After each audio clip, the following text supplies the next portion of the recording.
তার কারণ তারা পয়সা দিয়েছেন।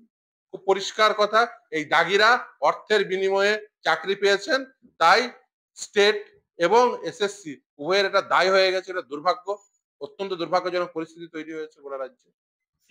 অবভিয়াসলি মুখ পোড়ারই ছিল, তার কারণ খুব পরিষ্কার, রাজ্য এবং এসএসসি উভয়েই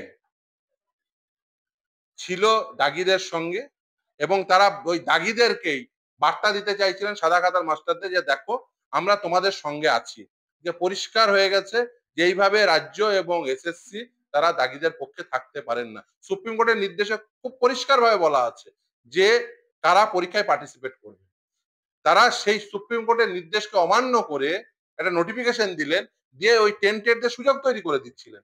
মহামান্য বিচারপতি সৌগত ভট্টাচার্য তিনি রায় দিলেন, সেই রায় পছন্দ হলো না রাজ্যের এবং এসএসসি, তারা অ্যাপিল প্রেফার করলেন। আমি প্রথমে বুঝতে পারছি না যে রাজ্য কেন এত এগ্রিভ, রাজ্যের কোন ইন্টারেস্ট ব্যাঘাত ঘটলো, রাজ্য এবং এসএসসি কোন ইন্টারেস্টে ব্যাঘাত ঘটলো? ওই এসএসসি তো অন্য 5টা ক্যান্ডিডেট যারা এজের কারণে ফর্ম ফিল আপ করতে পারছে না, তাদের হয়ে তো কোনো কথা বলছে না, তাদের হয়ে কোনো উচ্চবাচ্য করছে না, কিন্তু এসএসসি বা রাজ্য এত তাদের দরদ কেন ওই সাদা খাতার মাস্টারদের প্রতি, কেন তাদের এত দরদ ওই দাগিদের প্রতি?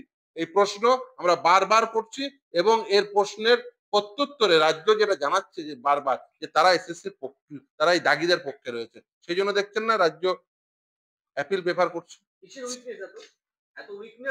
তার কারণ তারা পয়সা দিয়েছেন। খুব পরিষ্কার কথা, এই দাগিরা অর্থের বিনিময়ে চাকরি পেয়েছেন, তাই স্টেট এবং এসএসসি উভয়ের এটা দায় হয়ে গেছে। এটা দুর্ভাগ্য, অত্যন্ত দুর্ভাগ্যজনক পরিস্থিতি তৈরি হয়েছে গোটা রাজ্যে। বা 50%, 45%টা 50% করে দেওয়া হয়েছে। এই সমস্ত বিষয়ে যে মামলাগুলো রয়েছে এবং নাম্বারের যে অল্টারেশন করা হয়েছে, আগের রিক্রুটমেন্ট প্রসেসে নাম্বারের বিভাজন ছিল এরূপ: 55 রিটেন, 35 একাডেমিক এবং 10 নম্বর ইন্টারভিউ। এখন সেটা অল্টার করে দেওয়া হয়েছে, 60 মার্কস হচ্ছে রিটেন এক্সামিনেশন, 10 হচ্ছে prior teaching experience, 10 interview, 10 lecture demo এবং 10 একাডেমিক। ফলে এই যে 100 মার্কসের এই যে যেটা নাম্বার বিভাজন আগে ছিল, বর্তমানে যে নাম্বার বিভাজন সম্পূর্ণ পরিবর্তন করা হয়েছে। সুপ্রিম কোর্ট নির্দিষ্টভাবে বলে দিয়েছে যে 2016 সালের রিক্রুটমেন্ট প্রসেস 2016 সালের রিক্রুটমেন্ট রুলস অনুযায়ী হবে, কিন্তু তারা বারবার এই নিয়োগকে নিয়ে গোলযোগ তৈরি করতে চাইছে। কখনো টেন্টেড ক্যান্ডিডেটদের সুযোগ করে দেবো, কখনো নাম্বার অল্টার করব, এটা একেবারেই কাঙ্ক্ষিত নয়।